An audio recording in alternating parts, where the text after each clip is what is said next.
Shout out everyone sa lahat ng mga supporters namin, no. Ito po, short video lang po tayo kasi busy po tayo sa trabaho, guys, no. Short video lang muna. 10 piso by Metallic year 2000 centennial year, no.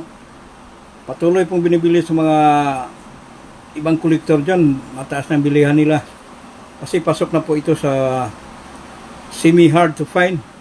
Yung nagbubuo talagang mahirap na po ito hanapin. Hindi gaya namin na talagang legit. Madali lang mahanap yan. May pambili po tayo, no. So shout out po pala sa mga naghanap nito, no. Nais lang po kaming tumulong sa naghanap.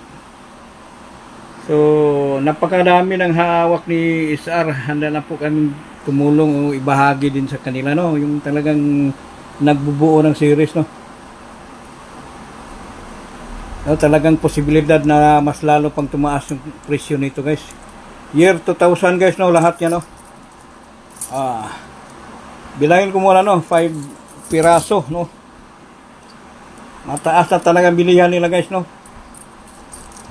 Puro year 2000 po yan, guys. Hindi po nagbibiro si Sir SR, no. Hindi po nagbibiro, talagang legit po tayo. Mahirap na magsinungaling. Yan, 10 piraso, guys, no. Sinom ko na talaga yun, oh. Shout out po, shout out. Patuloy po kami nag-alok sa naghahanap, no. Yung patuloy naghahanap dyan. 15. Maraming naghahanap yan. Yan sa Facebook. So 20 piraso hawak namin, no.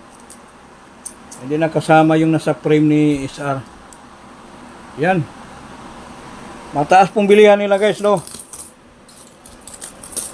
Yun lang talagang nagbubuo. Kasi sa ngayon, pahirap na talagang makakahanap ng ganitong year, no? Lalo na sa mga baguhan. Mga baguhan dyan, just PM lang kayo dito kay SR. Lahat ng hinahanap nyo, baka hawak na namin, no? Yun talagang porsigido na magbuo ng series, no? Yun lang po, no?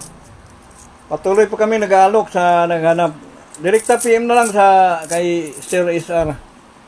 May excess po kami dito, 20 piraso. Yan lang po, thank you very much sa mga kagrupo namin, lalo na sa labas ng bansa. From Canada, brother Mark Lester Gamayon. Shout out po, brother. Always lang, puri lang po tayo sa trabaho. Yan lang po ang libangan natin. Thank you very much. Bye-bye.